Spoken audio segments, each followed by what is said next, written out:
So there are a few reasons why we chose the theme graphic. One is that we realize that we're living in a moment where the visual is really powerful, that we're using visual means to communicate with one another, to engage with culture. It's affecting how we work, like data visualizations or infographics, and it's affecting how we learn, think about visual literacy. And so we really wanted to tap into the visual, the graphic nature of our world and try to understand what kind of impact it was having on people. And compare it to other moments where the graphic, the visual has been ascendant.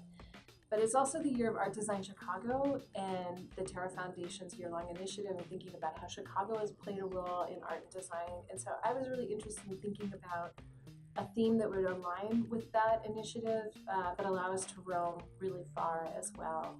And then finally, I just think it took the festival into new territory. We were talking about design and visual art and technology in a way that we haven't always. And I think this year we have more visual artists, more working artists in the festival than we've had in many, many years. And so that was really exciting to try and explore that world.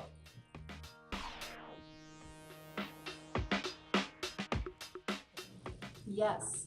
So one of the things we were interested in exploring when we're thinking about graphic and the age of, infographics, data visualizations, the kind of overload of information we're all experiencing and how we're managing that, or like binging on culture, all these streaming platforms that allow us to watch movies and TVs, was thinking about those quiet moments, people who are pushing back against that kind of mindset. And so I think in the festival we have some really great examples of people who are creating culture where you can kind of reflect and you can remove yourself from the information or the visual overload. And what I'm really excited about this year is how much music there is in the festival. So Katinka Klein and Bill Mackay, who did this very intimate, improvisational performance, I think that is a perfect example of something that pushes back against the graphic mindset.